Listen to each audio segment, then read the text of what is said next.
መልሶ ለመሃል ሜዳ ላይ ለሚገኘው 15 ቁጥር መሐመድ ሰርቷል በረጅሙ የሚሰጥ ይመስላል እሱ ያሻማው ኳስ በግራ መስመር ለሚገኘው 6 ቁጥር ሳብሪ ይዟል ሳብሪ በረጅሙ አሻማ ደግኛ ኳስ ጎል አብዱላሂ ሲሴ ቡርኪና ፋሶ አጥቂ አብዱላሂ ሲሴ በአስገራሚ ሁኔታ ከሳብሪ የተሻገረለትን ኳስ በግሩም ሁኔታ በመቅጨት ለዛማሊክ የመጀመሪያውን ጎል አስቆጥሯል አደገኛ ኳስ ነው የሰሜን አፍሪካ የግብጽ ቡድኖች በእንደዚህ አይነት እንቅስቃሴ ይታወቃሉ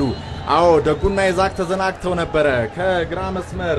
ሳብሪ አሻማውን ግሩም ኳስ አብዱላሂ ሲያሳየበት ነው ማለት ይቻላል በግራ መስመር ያሬድ ዝናቡ አለ ያሬድ አረዘመው ኳሱ ሽመልስ ጎል ሽመልስ በቀለ በጣም አስደናቂ ጎል ሽመልስ በቀለ ከያሬድ ዝናቡ በግራ መስመር ለሽሜ ማራኪ ጎል ወጣቶቹ አንድ ቅዱስ ጊዮርጊስ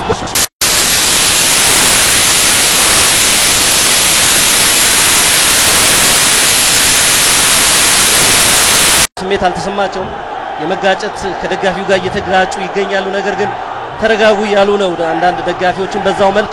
እንግዲህ ቅዱስ ጊዮርጊስ 2-1 በመብራት ላይ ይገኛል ይህን ውጤት አስጠብቆ መውጣት ከቻለ ቅዱስ ጊዮርጊስ عد انت في الحاجات دي يلا يا حازم حط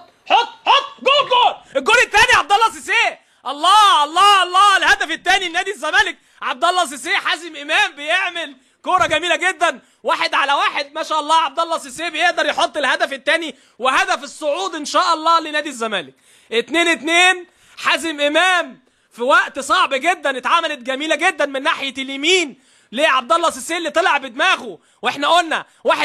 حازم امام يقدر يعدي من ناحيه اليمين وحطها جميله جدا لعبد الله سيسي